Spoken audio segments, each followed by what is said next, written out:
Broadcasting live to Bills Mafia worldwide with Greg Thompson and Aaron Quinn. Welcome to the NFL. Doesn't matter what's happened before today. Today's a brand new day. It's a brand new season. Your number one podcast for objective Buffalo Bills coverage. No matter where you are, we got you covered.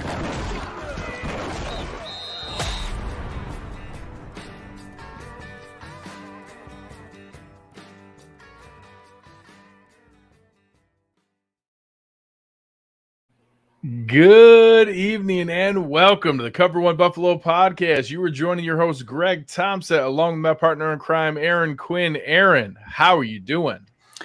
I don't have a sign behind me this week, so I know I'm probably going to get some flack for that in the YouTube comments, but I'm still doing fantastic, man. Coming off a victory at beating the Patriots is just like it took off 10 years off my, added 10 years off my life that the Bills have taken off my life for years. I feel like a new man, dude. I feel like this is a brand new season. I was out talking to my neighbor the other day who midway through the season was just down in the dumps. And he was like, this team, I can't do it. And he was like, hey, you were right. It's okay. We're going to make the playoffs. We're still a good team. We're still the best team in the AFC East. I was like, I told you the whole time. Yeah.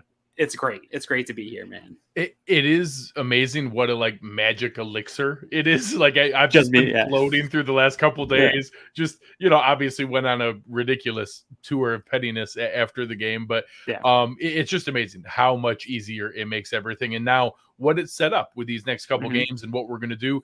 Before we dive in, obviously want to thank our sponsors, Underdog Fantasy. Use the promo code COVER1 to download the Underdog Fantasy app, get yourself a little free money. And Uncle Jumbo's, obviously really excited about checking out everything they have going on. I know they dropped off some goodies. A real nice pack of goodies, yeah. I'm not having a drink tonight just because it's the middle of the week right now, and I'm not going to be drinking. But you will see me again cracking this Sunday, hopefully with a victory. Yes, absolutely. So one final note before we jump in. Just want to say just a quick thing about John Madden. Passed away yesterday at 85 years old. I found myself watching everything I could last night. I was up to the middle of the night watching the All Madden documentary and John Madden, A Football Life, and all the different things. If you haven't seen the All Madden one, I think they just put it up on ESPN Plus. It's incredibly well done. So many cool things about everything is, coming up as a coach and then as a commentator and then his impact in video games and what he's done in esports. It was incredible and just an amazing, passionate man. Loved what he did. And if anybody can take anything away from his life, try to have the passion and excitement for what you do that he did for his life. I think it's why he was so beloved. But obviously, rest in peace. Thoughts to his family. Just a giant in the world of football, and someone I didn't realize how impactful he was on, growing up during that phase. Watching every big game was his voice, and I had kind of written that when I hear football in my head, it's his voice that I hear of how those things work. So just wanted to give a quick shout out to that, as it was a huge moment that happened yesterday. Yeah, one of the rare dudes, I said it, that he sort of, I grew up on football. It was a huge part of my family and our existence and our life growing up. And he was sort of the guy that kind of raised me along football, right? From the big games, like you mentioned, to his video game, obviously a big part of my youth and my somewhat adulthood as well. Yeah, a little bit of wasted time. At least through college for me. Yeah, absolutely. Those 8 years for sure. But the biggest thing about him is, I think, a lot of the times we have a show where we dive into stuff and we really talk about the X's and O's. And sometimes I think for some people, maybe even we talk above their heads about the game of football. And I think there's probably some people out there where people don't think they talk in detail enough about the game. And I think he was one of the few that bridged the gap of being able to talk to the everyday guy about football and the way that he did it, and merge the people that loved football with the casual fan. And that's hard to do. You don't find a lot of guys like that. And I think that's what made that impact so wide and made him the icon he was, is everybody loved that ability. It felt like he was speaking to you no matter where you were on the spectrum of football knowledge. Yeah, really well said. And obviously just want to take a quick second to mention that. But tonight, without further ado, we are into another NFC opponent and in an area that is a little foreign to us. So we thought, how else to be able to talk through this than bringing on our man, Eric Robinson. You know him from Falcoholic, new role at ESPN. Congratulations on that. Welcome aboard, Eric. Thank you. Thank you for having me on tonight. I appreciate being here. Absolutely. We joke pre-show. I don't know if there's two teams having as polar opposite of seasons as the Bills and the Falcons. The Bills have the number 1 point differential in the league, but have found a way to somehow go 0-5 in one-score games. The Falcons have one of the lower point differentials in the league and somehow have won every close game. It's just incredible to see the dichotomy there. What's it been like from what maybe the preseason expectations were, some of the excitement? We'll talk about Kyle Pitts here in a bit with some of the new acquisitions, with where it's actually ended up so far this year. Man, you know what? This is definitely one season where you can honestly walk away and say, like, football is so unpredictable. You really have no clue how things are going to play out. You really have to strap on the helmets and line things up and play the game. And, but coming into the season, I didn't really have high expectations. I felt like the Falcons were a 9-win team at best. But when you sprinkle in, the departure of Calvin Ridley due to his mental health break and things of that nature, you sprinkled in the COVID issues here and there. You sprinkle in not having a consistent run game, literally leaning on a wide receiver to lead your run game. The fact that they're sitting here at 7-8 playing meaningful football this late in the season, I have to tip my cap to Arthur Smith, a rookie head coach. He's shown his struggles as a play caller, but again, they have 7 wins. They're 7-2 in one-score games this year. They just picked up their first win at home this season, which is incredible. But what I've seen from this team so far, the games that they are winning this year, granted they're beating inferior opponents, but the games that they're winning this year, they were losing these games last year. They were losing these games in previous years to that. So, granted, I wish that the opponent was a little bit better in terms of these one-score wins, but I will take that. I'll look at that as progress. They're knowing how to win these games and close them out. So, Arthur Smith has done a very good job this year, in my opinion, given what he has in front of him. And like I said, they're playing meaningful football. I got a question more, not so much about the 2021 Atlanta Falcons, but in watching and prepping for this game, I kind of walked away a little bit confused about where they're going with the future, right? You got a brand new coach, and this roster seems like a bit of a mix of some young talent that I like, but also not so totally seeing a full rebuild with this team, which you would expect maybe to see a full rebuild with a young new coach, and you have a bit of an older aging QB. And I was just going to say, mixing in a question here from Charles. Yeah.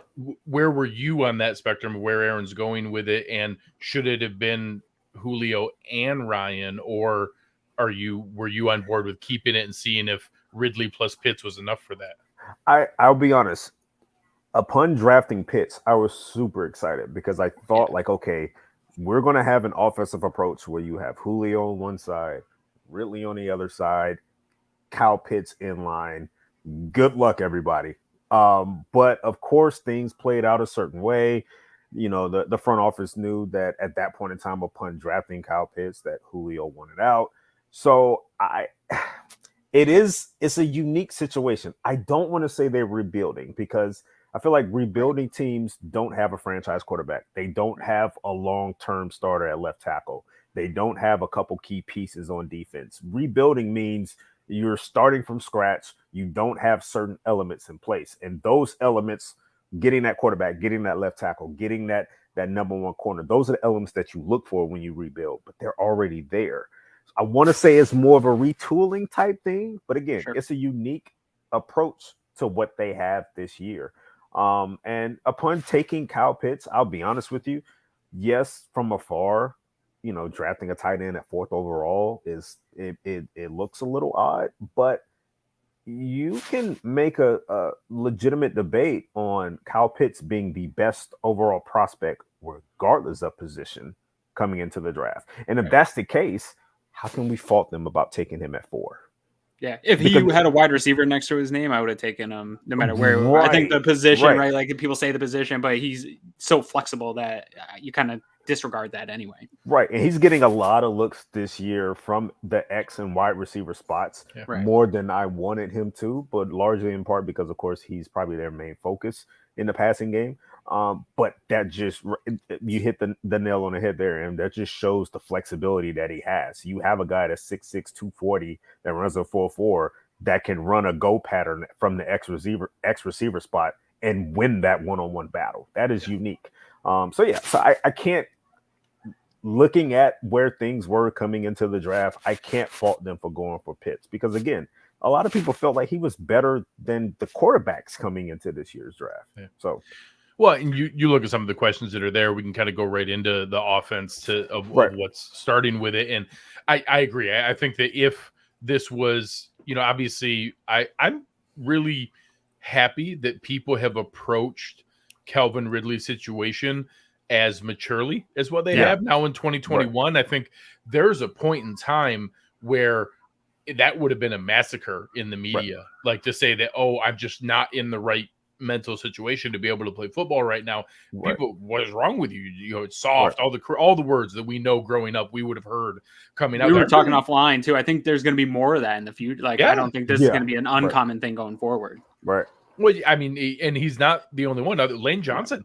Lane Johnson's one of the biggest, baddest dudes in the NFL. He had to step away from it. Even he had to take a timeout. Yeah. Mm-hmm. So ultimately on the field, that obviously makes a huge difference. You're talking about a true number one receiver, a guy like a Stephon Diggs caliber kind of guy that is, hey, we have that kind of weapon. Removing that, we talk all the time about, it's not what Stephon Diggs can do destroying your corner, it's the gravity that he has, it's the attention that he pulls, it's everything that it does to everybody else there. And I think that giving Pitts that full season here to have that kind of attention opposite him, and you only end up with 5 games out of it, with the other guys stepping up. I know, some fans will know the name Russell Gage, Olamide Zaccheaus, some of the other pieces that are floating around there. Have some of those guys, stepped up into taking those reps in what you need, or has that drop off limited what the offense can do? I think a little bit of both. I would say the past 3 or 4 weeks, Russell Gage has definitely stepped up. He's led the team in yards, I want to say in 3 of the past 4 games, he leads the receiving core in yards in 3 of the past 4 games. He's getting a considerable amount of targets. He's getting close to double-digit targets per game, which is something I was not expected of him coming into the season. What has been his issue, however, he has trouble holding on to the football a little bit. He had a key fumble in the second half against the Bucs that kind of took a 1-score game to a 2-score game, and then eventually getting out of reach. And he almost cost the team a game against the Lions last week because of a late fumble late in games. So, but I do say that it did handcuff the offense a little bit, because as pointed out, I'm seeing a lot more of Kyle Pitts in receiving role, in a wide receiver role, more than I actually wanted to. And it's because of that aspect. It's because of the fact that Russell Gage has trouble winning on the outside against aggressive corners. It's because Zaccheaus has trouble getting off the line when going up against press coverage. So you're having to slide those guys inside, and you're having to put your 6'6", 240 tight end on the outside. You're having to put Cordarrelle Patterson more outside. Hayden Hurst has to play more outside as well because of that aspect. So yes, it is definitely handcuffed the offense. But I will say this: I commend Calvin Ridley for what he did. If I'm a teammate, and I hope anyone doesn't take this the wrong way, if I'm a teammate and he has mental health issues, I don't want him on that field. I want him on the field with a clear head and a clear mind, because you're one play away from having, being paralyzed from the neck down. And the last thing I need is my wide receiver who's not mentally on his game going out there trying to take hits and things of that nature. So I commend him for what he did. 100%. And I think as we pivot to the run game here, I joked, we have a fantasy show that we do on Cover One, and I had no miss worse than my love for Mike Davis coming into this season.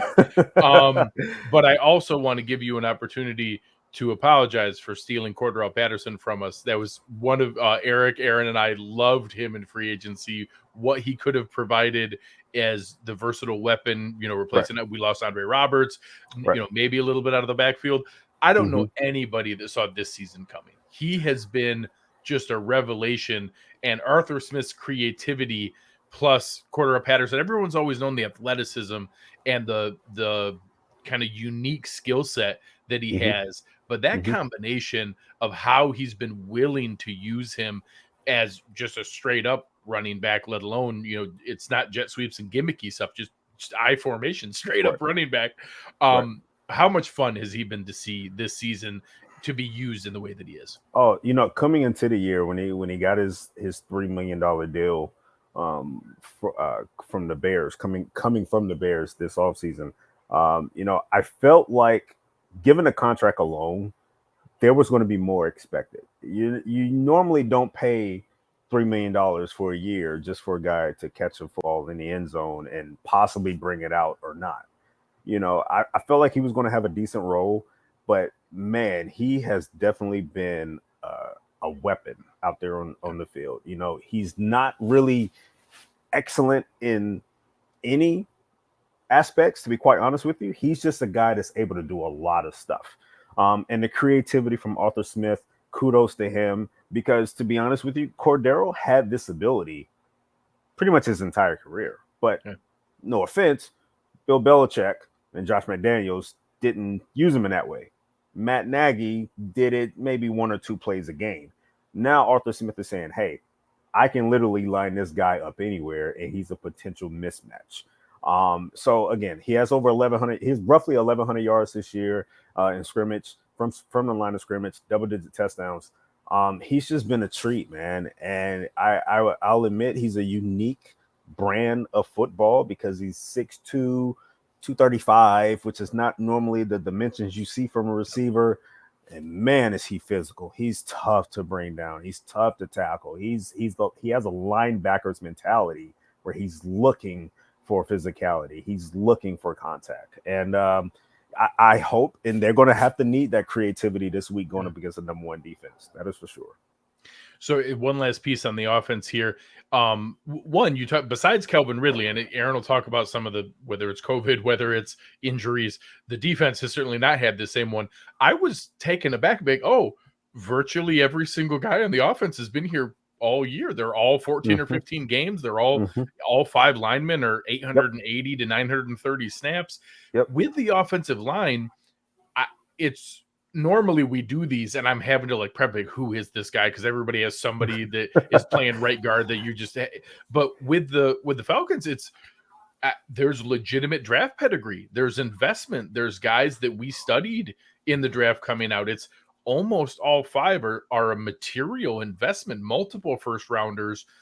Why do you think it hasn't netted what most fans would think, that, hey, the money at the franchise left tackle, the number one picks at some of the other spots, why maybe hasn't that netted what it's supposed to? When you tell yourself, hey, we're going to invest in the trenches, top premium picks, big money contracts, we're going to solidify. Why hasn't it netted out to that degree yet? I think it's a combination of things. I think while this unit has been together all year for the most part, you still have to take account into the fact that this is their first year collectively as a unit.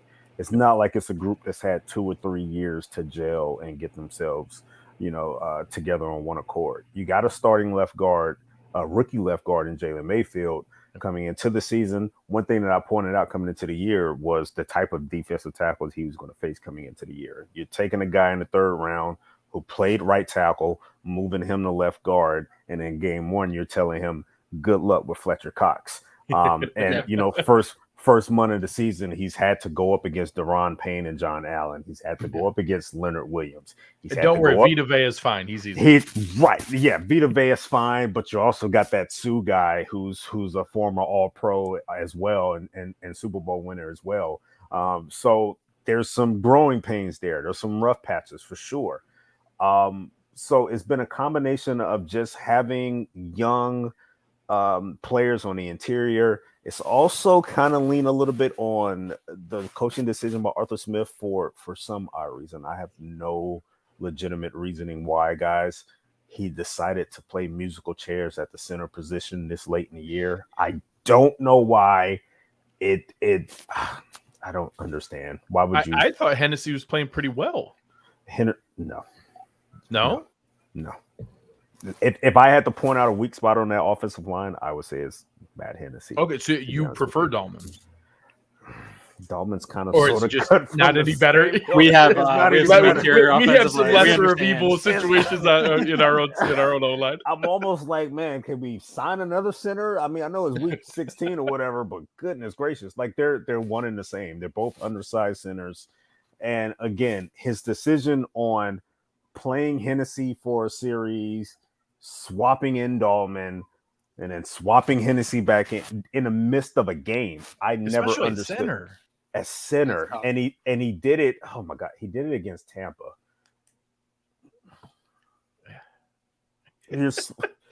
You're doing this against Vita Vea and Ndamukong Suh.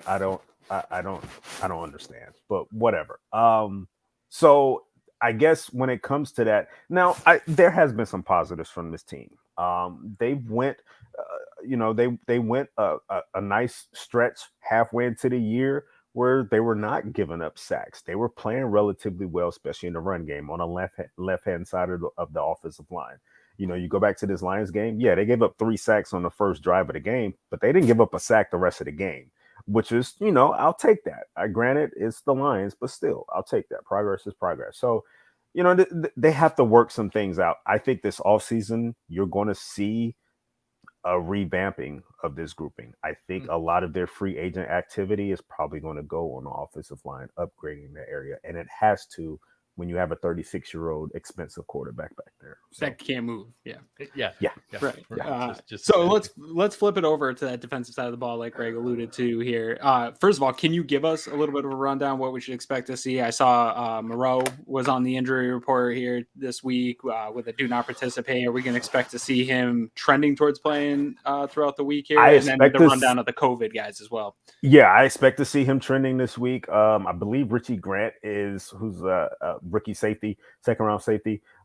He's on the COVID list as well. Outside of that, there's really nothing else in terms of they're relatively healthy across the board right now. They're just and Grant has been primarily in the slot. Grant has played a lot more slot defender role because of the fact that they lost a couple guys at that particular position. He's naturally a free safety, but he's playing a lot more nickel role there, which in my opinion, I think is still a decent ask for him because he's played that role in college. He was that versatile in college. So sure.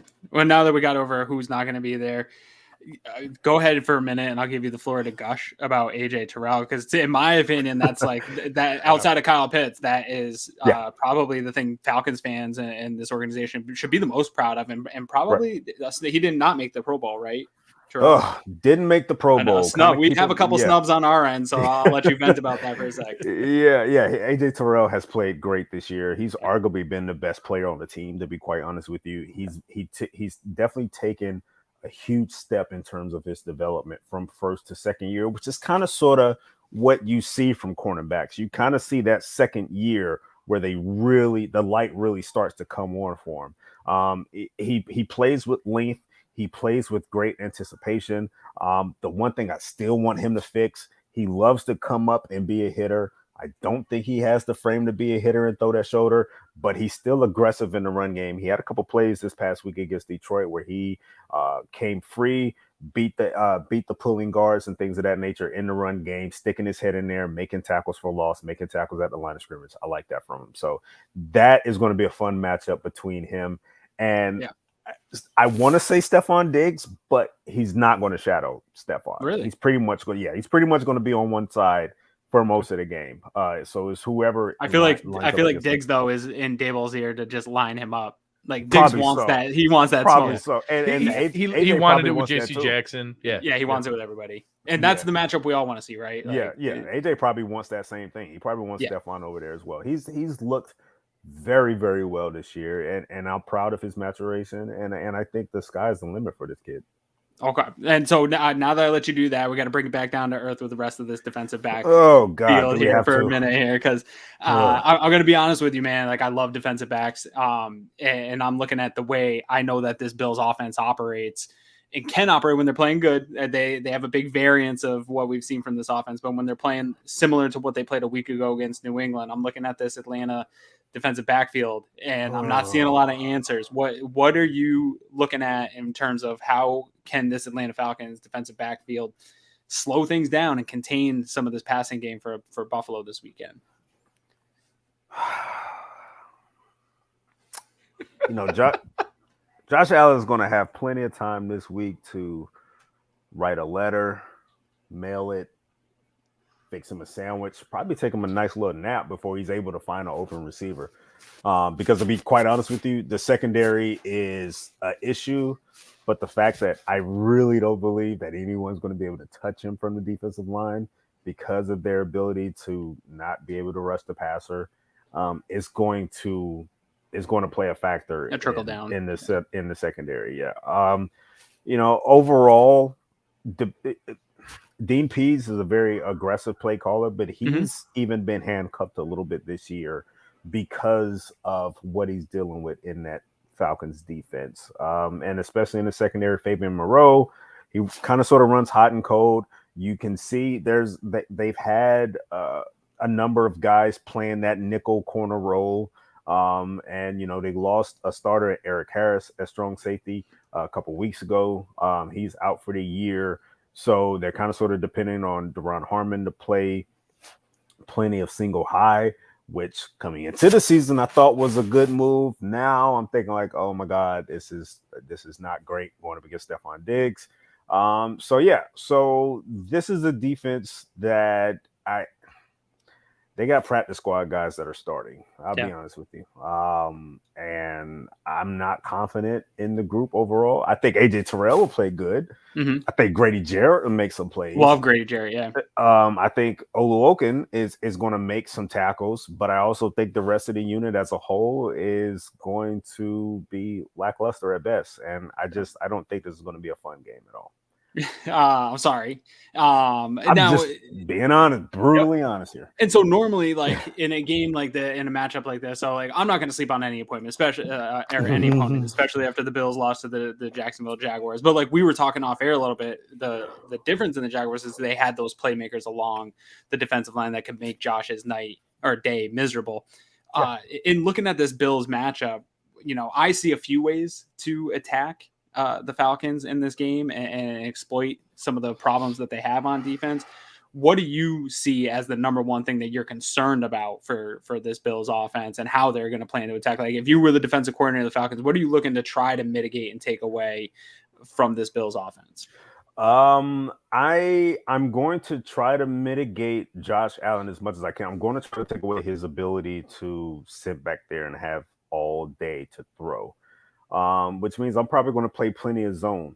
But at the same time, by playing plenty of zone, that means I'm going to depend on my defensive line to get home to him, and I don't think that's going to happen. Right. So my biggest concern here is I want to limit the big plays. I'm going to give Josh Allen those dump offs. I'm going to give him the short throws. I'm going to give him that. I'm going to play pretty much how teams have been playing Kansas City all year. I'm going to play two deep cover shell, and I'm going to make Josh Allen throw the ball. If he has to throw the ball 40 times, he's going to throw it 40 times, and he's going to have 250 yards. But I'm not going to make it. He's not going to have 15, 20-yard gains. I'm not going to allow that to happen. But what I think probably will occur, I think Dean Pease is probably going to throw everything at Josh Allen, to be quite honest with you, which means we're going to see a number of one-on-ones on the back end with Stephon Diggs, with Gabriel Davis. Even Dawson Knox is probably going to see some one-on-ones as well. So I'm concerned because I know that the pass rush doesn't really exist regardless what the Falcons do, whether they blitz and send extra numbers or whether they just sit back and let the defensive line get there. I don't think this is a game at all where Josh Allen is going to get touched. I think this is probably just going to be a game where he's going to have to take the short stuff and beat the Falcons that way. And I think that is what's really going to occur. So I think now, stepping back, taking a look at it, you've obviously given us an idea of what you're expecting this week. Vegas has it. I've seen anywhere from 13.5, 14.5, which honestly was a little higher than I expected. That's a little higher. Yeah, I hadn't really? seen that. Yeah, I mean, I NFL understand is 2 scores in the NFL is. Yeah, anytime you get Vegas, to 2 right? touchdowns, you're getting serious. But that's where it is. They have it at 44.5. So Vegas is basically calling 28-14-ish in that area. Give us a prediction. What are you expecting to see this weekend? Oof, prediction. 34-17 Bills.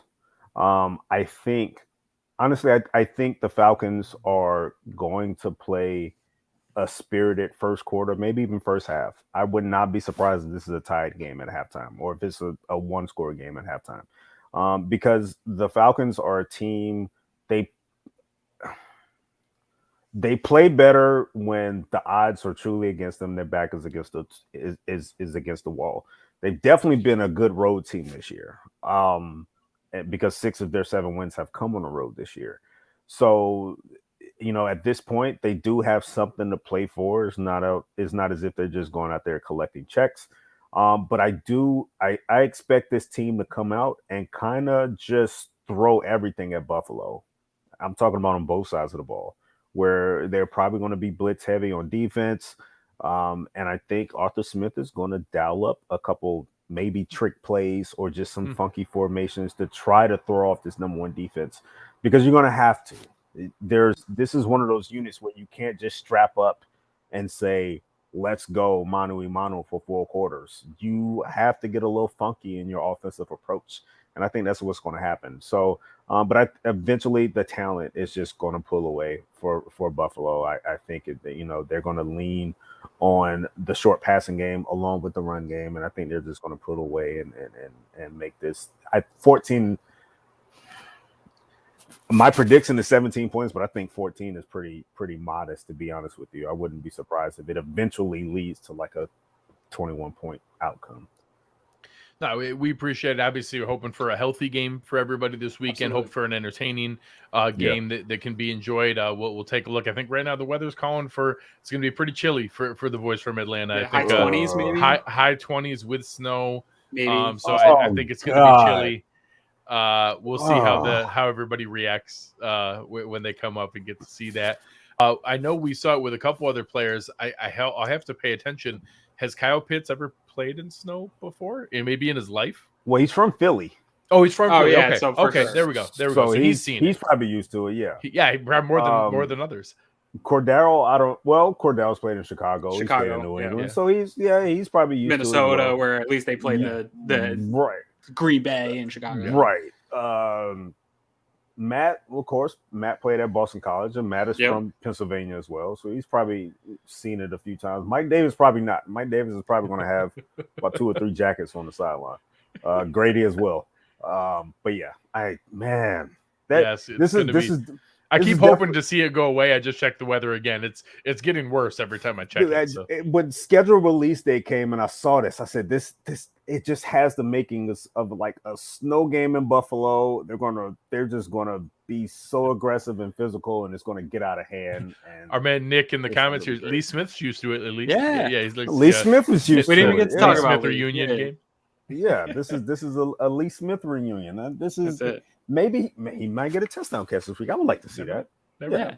So, obviously appreciate you very, very much. Tell the folks where they can find your good work. I know, obviously, congratulations again on your new role at ESPN. I know still contributing with the Falcoholic, but let the people know where they can find your good work. You can find me on Twitter at @Eric_Robinson. Right now, I don't have a whole lot of things going on with the Falcoholic, just, popping up every now and then on podcasts. As far as ESPN, just tune in to NFL Live Monday through Friday, 4 p.m. on ESPN. Check us out. That's pretty much it. Awesome. Congratulations, man. Looking forward you to a happy New Year as well, man. Yeah, same to you guys. I appreciate it. Appreciate it very much, Eric. So obviously, fun to bring somebody like Eric on when it's such a unfamiliar opponent and people that we're, kind of getting used to and getting ready for a game like this. And, like everything, there's always interesting names that come up that you got ready for in the draft or that you targeted in free agency. And, it's weird that some of the names don't seem to belie the success that they've had. There's names on this roster that it's a talented team. And I think it's something I've been really pleased to see in all the press conferences, Josh today, Sean McDermott today, you can tell that they have beaten this drum in that locker room and in the meeting rooms of, hey, we are not messing around with any of this. We are taking them seriously. This game matters a ton. So I'm really happy to see that approach, because I know there's a lot of areas of the matchup here we'll get into in the metrics in a moment where, there's reasons this is a 14-point spread in Vegas. Yeah, right. I think the Bills have always been pretty good at that. Like, it's similar to Belichick and the Patriots. Like, I know people hate Belichick, but I love listening to Belichick's press conference the week before a Bills game, because he is actually very insightful about the opposing team and the credit that he hands out to the opposing team. And McDermott, for sure, has always been that way. Like, there's not a team in the league that he won't tell you the positives about that team on his whatever Tuesday or Monday press conference. Day they do that one. And so I love that they do that. You have to. I mean, especially after dropping a game to Jacksonville, dropping some of the games that they have here this year, you have to take every opponent seriously. And the amount, I think sometimes we forget that these guys are humans and how much work goes in throughout the week into a game plan. And that last game here, the amount of work that went in and emotion that went into beating the Patriots on the road, and the amount that they were holding going into that game, there is a little bit of an opportunity for that emotional to be a letdown the following week. So I'm really interested to see how they respond. And I hope it's coming out and pounding them right away and jumping on top of a team like this. We've talked about it. When the Bills get out ahead, they can boat race any team in the league. And that's what they need to do in a game like this. You had alluded to it, like Atlanta's sneaky winning these close games. You don't want to give this team any opportunity. You don't want to throw an interception where it turns into a pick six or get a block. Let Terrell make a big play. Terrell makes a big play, and then Cordarrelle Patterson makes a big play. And then all of a sudden, you don't want them hanging around. Yeah, how the hell is it 14-3? And then we're having to come back and they're getting confidence. Yeah, we do not want to get in this situation. You don't want that. You want to boat race this team. You want to get out on top of them. And like Eric said, let the talent win out. Get a couple score lead and never look back, and just let your talent take care of this and get out of this one with a win. This has the potential for a trap game. I agree with you that I think the Bills maybe are past that idea of falling into traps. They can't afford it. This late in the season, they talked about every game is a playoff game for them now. They have not clinched a playoff spot. There's nothing to take for granted. There's nothing to assume or to just take, the easy route of, which is what happens when you have those games. And ultimately, I wish I could give credit. I don't remember if it was Jeremy or Howard. One of the guys on the show on WGR went through and they talked about what an anomaly that Jacksonville game was, and why, myself included, so many people were way overconfident in games where Sean McDermott was a more than a touchdown favorite. Up until that game, he was 7-0 with an average margin of victory of like 18.5. He was 6-1 against the spread in those games. Like, not only did they win, they covered. And when they're supposed to dominate, they dominated. So there was just so many things that was out of whack with that Jacksonville game. And we've referenced it every single show. We joke all the time about how everything's on the table and how, all the ceiling and the floor, all the things are there. But I do think that mentality, that wake-up call, those freebies of those different kinds of games that you can overlook and turn into a trap game, I think those are gone. And I think that they're ready for this, and I don't think we're going to see that. Before we jump into it, I just wanted to share, not only was I ready for him to become a Buffalo Bill, Cordarrelle Patterson and Stephon Diggs are talking tonight back and forth. Cordarrelle Patterson asking Stephon Diggs if he could have some wings sent over to his hotel, and Diggs signed it back. I'm going to hold on to that and bookmark that for free agency. When Cordarrelle Patterson's a free agent, be like, look, I almost got in that thread and said, like, tell him it's only if he signs with the Bills. Yeah, no, seriously. So for our Uncle Jumbo's focus and spotlight here, I'm going to use the injury report today because it's a little bit concerning with where we're coming in, and it's really now getting to that time of year where it's kind of hard to interpret where the report is and what it means. Actually, I think that'll be okay. I think it fits real nicely. Right cans up. Yeah, it's perfect. So obviously the Bills add veteran rest, which some teams do. So don't worry about Mario Addison, Jerry Hughes. 2 players with illness. Anytime that happens nowadays, it scares me. I don't know if that means symptoms and self-reported. I don't know if that just genuinely means a separate illness, non-COVID related.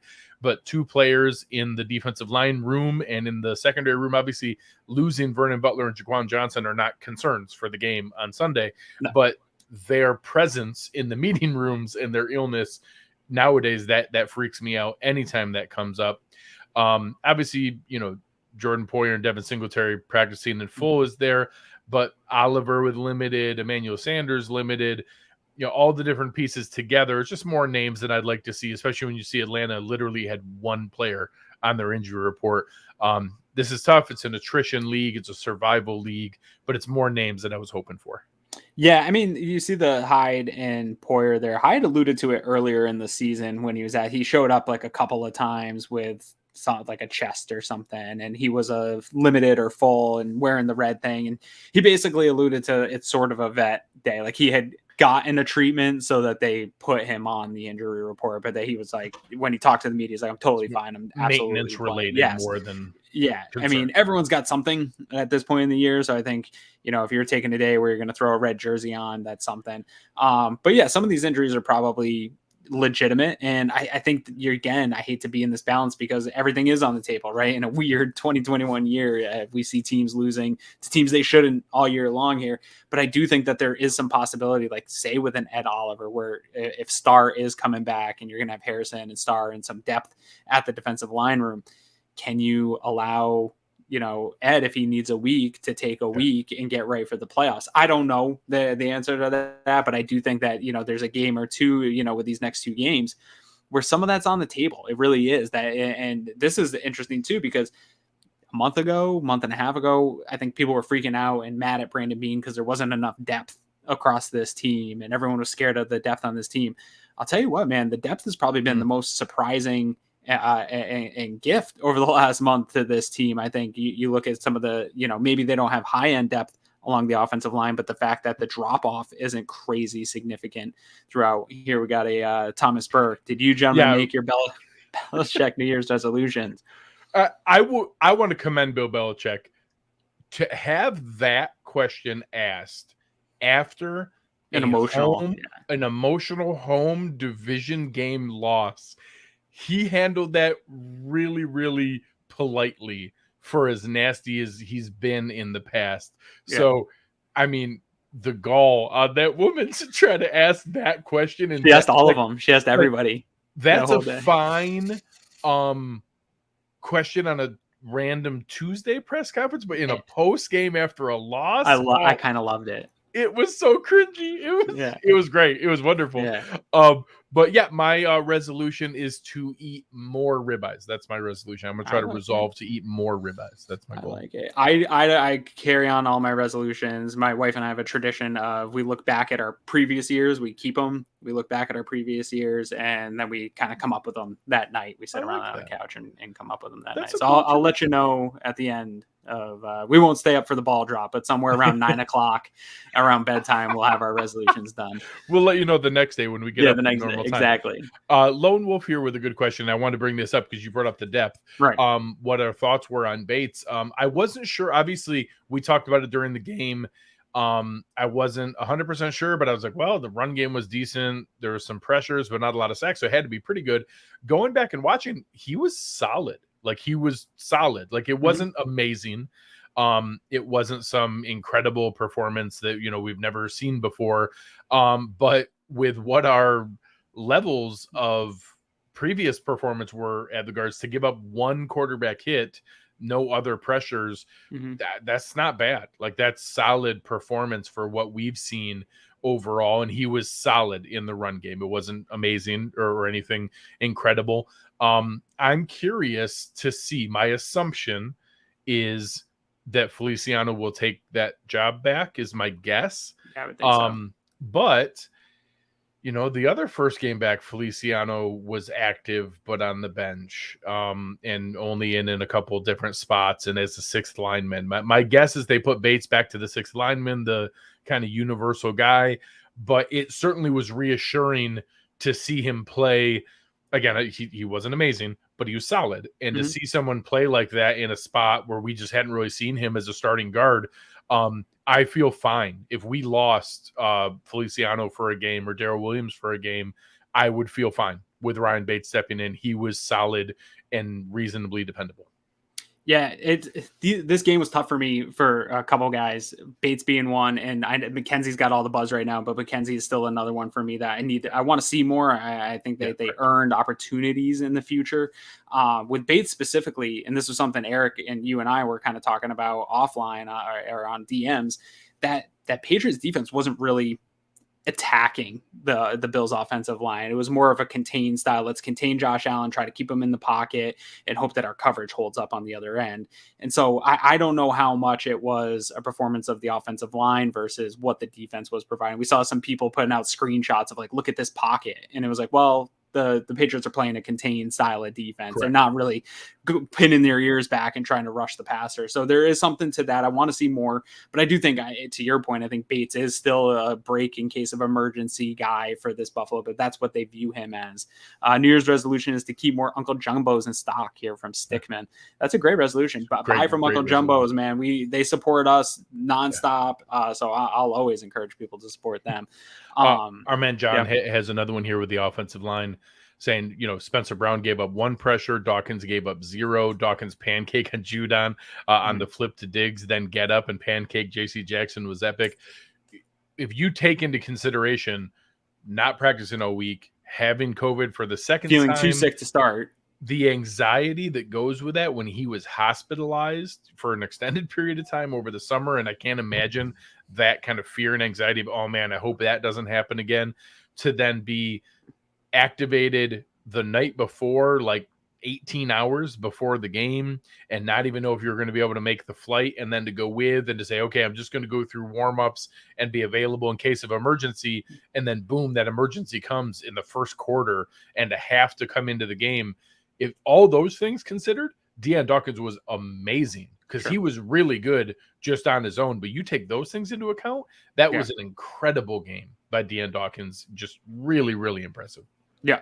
And so I just want, while we're sitting here talking about kind of those guys, it's hard for me to take a 1-game sample size. Our friend Bruce Nolan talks a lot about sample size and stuff like that, and just apply that to, hey, if we just play that guy all the time, we're going to get these same results. I think same with McKenzie. Like, I don't know I've watched a lot of Bill Belichick football, and the fact that he left Miles Bryant in man coverage on Isaiah McKenzie all day for Josh Allen to just continue to attack that was totally insane to me. Like, I don't know what type of game he was playing with that type of role. And I think Isaiah McKenzie has a role on this team, and I want to see that speed out on the field more often. But I don't think every time we roll out Isaiah McKenzie, he's going to just toast the opposing. Maybe this weekend, I think that, with the defensive back issues that we talked about, could probably do similar to Richie Grant. For sure. But I don't think it's a week in, week out type of thing where he's going to have career numbers. I don't know what the Belichick was thinking in his game plan and way he was attacking this Bills offense. So, I just don't know that, I think there's a little bit of recency bias going on within our fan base. And I think to the Feliciano point, I think the Bills want to get him going here in these next couple of weeks I think they view him as their starting. Yeah, he's their starting interior offensive lineman. He has had a weird season, similar to like Dawson Knox's season a year ago where it got interrupted. They want him to get back on track, and that's going to take a couple weeks with the length that he's been out not playing football. He's going to need these couple of weeks and reps to get ready for the playoffs. Yeah, another one from John here, and appreciate you very much, man. The contributions are fantastic. Shout out and get well, Dykebacher. I feel for him personally. You're talking about a guy who was getting his first meaningful reps ever at age 27, going into a free agency pretty well, playing pretty well, probably in line to get the first meaningful contract of his career. And then the Achilles injuries are late in the year is a tough, really, really fickle. Like, that is a really, like, so many things now in the NFL are improved to where almost everyone comes back from an ACL now. Almost everyone comes back from things that used to end people's career. One of the most fickle is still Achilles. Like, especially for big dudes. Yeah, there's just no guarantee what that's going to net out and what that's going to end up as. Obviously, we are hoping for the very, very best for Ike Bacher. but late in the year that's makes a it tough more call. difficult because that is probably that type of recovery. I mean, we're seeing with Harrison Phillips, even though He's we're 3 months away from free agency. Right. We're super good at taking care of ACLs, and we're seeing Harrison Phillips finally coming back into form 2 years later. Right. Like, and so I hope that he's able to recover from this and recover quick and either come back to Buffalo and get into a similar role that he was in or land somewhere, because you hate to see one thing derail the guy. I'll virtually guarantee that he's back in Buffalo now, probably on a 1-year minimum deal that probably is almost like a handshake of an IR. Right. In Achilles this late in the year, I'll be shocked if he's ready for training camp for any team. Yeah. So it's probably, hey, why don't you come back with us? We'll stash you for a little bit. You can just hang out in the training room. Give you a chance to do it again. Because obviously they like him. He's obviously developed into a serviceable player for them. And you saw Josh's reaction. That was one of the most human moments. You know, Josh knelt down next to him, and you can tell he just told him that's so bad. That's one of those where you know instantly what happened. Like, hey, my Achilles blew, and you saw Josh put his hand up to his head, and you know how much that hit him. It was a very human moment to see them like that. So anything you brought up, McKenzie? I thought that's another good topic. I had a little bit of a thought on, and it's like everything else. And you're very good at this with Twitter. That hey, it's not as terrible as you guys are saying, but it's not as good as they're saying. McKenzie's the same thing. I think that we rightfully gave him tons of credit, stepped up in a huge moment where the team really, really needed him. I don't know that the only next step is he's taken Cole Beasley's job and he's now the primary slot receiver 100% of the time. I will say, I think he has forced a role in this offense and that he has earned an allotted amount of reps on. He's no longer a pure backup break glass in case of emergency. Sure. But I think that's, hey, we're still doing the jet motion. We're still doing the jet sweep pop passes. And now we want you to have those things and 30% of the slot receiver reps, just because we want to throw an extra thing at the team. Or if we get the feeling they're going to lean more into man coverage in this down and distance situation. Yeah, we're going to give Richie Grant man all based day. on our tendency. We're going to put you in, but when we think they're going zone, he still doesn't have the nuance and route running and feel that Cole does against zone. So I think that he's earned reps, but it's not that clear. Yeah, no, I agree. And I tweeted out as much. None of the stuff's binary. I think where it's going to get tricky is game day actives and how many receivers you keep. What does that look like for running back room, that tight end room, extra offensive linemen, things like that. Emmanuel Sanders' role, I know that one's one that's tricky with Gabe Davis coming back. Like, so one of these guys is going to have to be on. Do they give Sanders a vet rest game? That's what I'm saying. Take it easy for a week. At some point, one of these guys is going to be on the outs, and I don't know who that is. I don't know that you can keep this whole lineup of wide receivers and then just roll with. I mean, Singletary's getting the lion's share in that backfield, but can you roll in with just him and Breida? Like, that gets a little tough too. Like, you're taking away from somewhere to keep all these receivers game day active. So that's going to be something this week at 11 o'clock that I'm most interested to see is what's that game day active receivers room look like. And it's going to be telling here over the next 2 weeks. 100%. So 1,000%.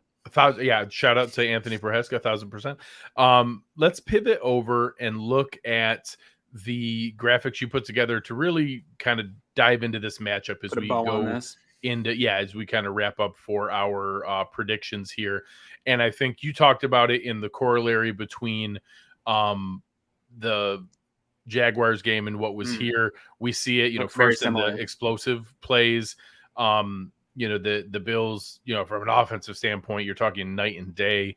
Offensive explosive plays, the Bills with 49 explosive passes, which is 13th in the league, 47 explosive runs, 14th in the league. The Falcons are 38 passes, 26th, 38 runs, 29th. So 26th and 29th in explosive there. They've given up the 11th most explosive passes, whereas the Bills have given up the second fewest at 29, almost half. They've given up similar in explosive runs. They've given up 44. We've given up 46. Which we know that's our Achilles heel. Yeah, correct. That's the Bills' Achilles heel. So I don't think there's any shocks in the explosive play department, but the one where it really is telling is with DVOA and what that presents for how big of a difference it is between these two teams. So explain to the people what we're seeing here in the DVOA for these two matchups. Yeah, so overall, right now, the Bills are third overall in DVOA, although in weighted DVOA, they are second in the league. So weighted is more recent, how you've played recently and the opponents you played recently. And the Falcons overall are 32nd, which is crazy to me that this is a 7-win team. Yeah, that's right. I was polite in my comments to Eric. Yeah. It is a mathematical anomaly that a team that is a minus has like a 20-30% chance to make the playoffs. Point differential is 7-8 with a reasonable shot to make the playoffs. It's crazy how such a fortunate, lucky clutch. They pulled off some clutch things in some big moments, but every close game against a crappy team, they found out a way to win. Absolutely. And so they're 32nd, and in weighted, they are also 32nd. So they are in both scales considered by DVOA's metrics the worst team in the National Football League right now. In offense, they're 28th overall, and also again in weighted, they are still 28th. The Bills' overall offense is 6th, but in weighted, they're 4th. So this is one that's interesting, Greg, because this is one we talked about. Hey, the Bills, this defense has been in the top 3 all year long, right around there. And overall, they've been in that top 3 to 5, I think is the furthest back they've gone. But this offense has kind of hung out around 14, 16th all year long when we've been doing these shows. And I kept saying, hey, by the end of the year, this team needs to crack into this top 10. They were getting close a couple times.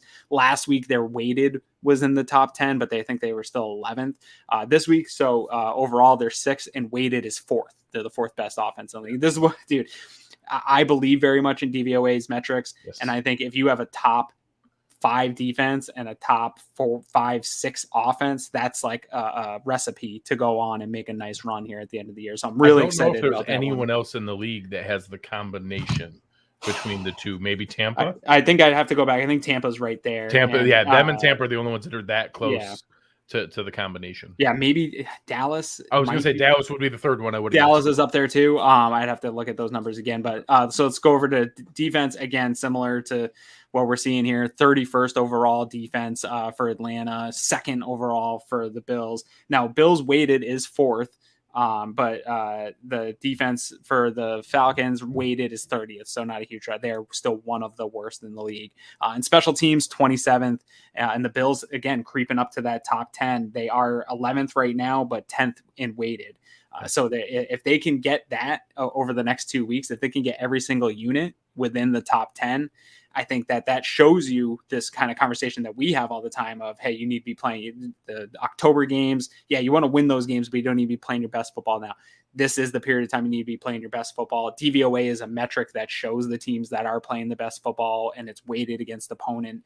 And so, a lot of people, I put DVOA out there and people will say, well, but they beat up on Houston. Well, but they beat up on these crappy teams. Well, that's why I like DVOA. It's all taken into account who they're playing. So even over these next 2 weeks, they're playing these bad teams that are rated poorly. That will be taken into account, and the Bills will still continue to rise in these metrics if they do what we think. If they take care of business. If they take care of business. And if they do, this is all these metrics are showing we're riding that momentum into the playoffs, which I think in 2021 is the most, with how weird this year has been and no true contender, in my opinion, it's never been more important to ride that momentum into the playoffs. And the final one here, I know you went through two toxic differential. What the hell's going on in Philadelphia, dude? Can you explain it to me? It's all they do. Like, I think they have like 74 explosive runs with it. Yeah. They have no sustainable regular offense. They only have big plays, but they have figured out a way to scheme together their big plays. It's incredible. They are more for, like, you talk about how Atlanta's right there in the playoff picture, maybe, and Philly's kind of down there and people joke about it. Philly could upset someone in the playoffs. Like, they could get in there and put together the right combination of big plays and be like, oh my gosh, how did Philadelphia knock off the Rams in the first round of the playoffs, or knock off the Cardinals, or in the first round of the playoffs? Like, oh, I didn't expect that. I don't think they could beat Green Bay or Tampa, but anybody else in the NFC, I wouldn't be shocked if they knocked them off. And I know they don't turn the ball over a lot. Like, that's a nice thing about true toxic differentials. It's the explosive plays plus turnovers. Like, they're also not turning the ball over a lot, which is kind of weird. But And now Atlanta, I wanted to bring up, Yeah. is negative 22. Yeah, it's not Negative 22 on the list, down towards the bottom, obviously giving up a lot more than what they're creating, and wanted to share And that Buffalo's as well. been kind of plus 31. So those other AFC teams have all been up there all year long. And Buffalo's sustained in this top 5 every single week all year long. And I still believe in true toxic differential and toxic differential. I think at the end of the year, I don't know if Philly will stay at the top all year. If they do, it's going to be a weird anomaly in the data that I've been watching. But these other teams, I think, all have a chance at success with that type of formula. Absolutely. So now that brings us to it. What do you predict to see this weekend? Yeah, I think the Bills have to come out and let their talent show and get up on top of this team quick, early, get out on them, big plays. I agree with what Eric was saying in terms of Josh is going to have all day, and what he was saying, hey, make Josh take those profits. We saw last week, if that Josh Allen that we saw against the Patriots is the Josh Allen going forward, that this guy that's willing to take the profits when they're available and then will be patient and wait to take the big shots when those are available too.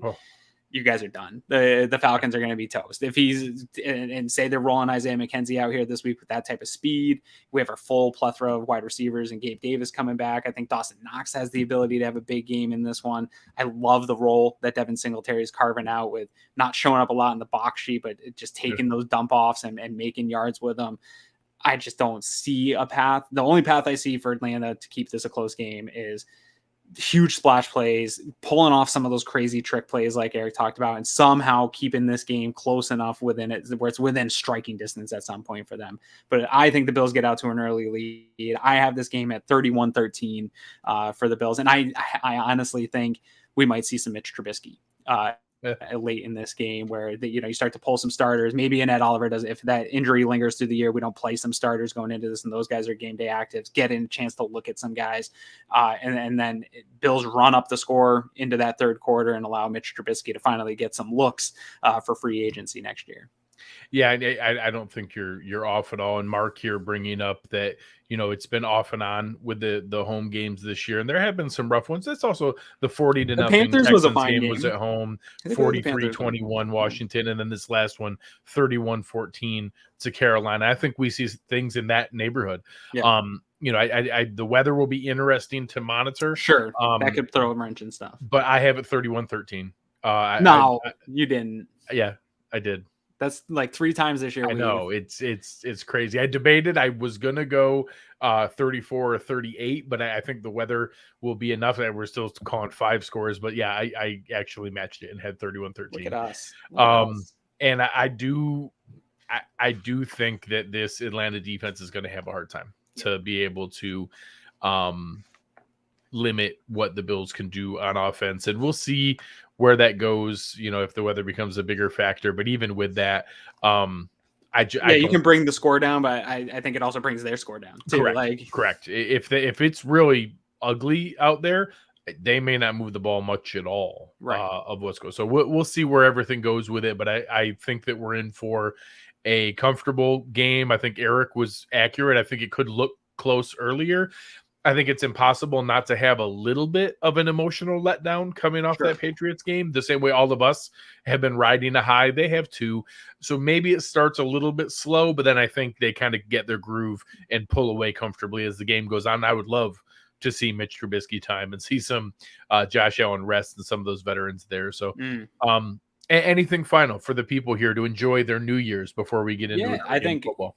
I think that's it, man. Another wacky year. 2021 was not a whole lot easier than 2020 for a lot of people. And the Bills, didn't always make it brighter, but right now we're riding a high wave of being Bills fans, and it's really enjoyable. And hopefully this continues into the new year for you guys. And I just want to say, really heartfelt to all the people that watch every week, that are in this chat, the constant support. There's always people tagging us in messages that we're their favorite podcast or one of their favorites and really enjoy the podcast, and they look forward to it every week. You guys don't know how much that means to me. It really does. And I appreciate each and every one of you. And I hope all of you out there have a fantastic new year. And I can't wait for the next year of podcasts with every single one of you. So I appreciate all of you, and happy new year to everybody.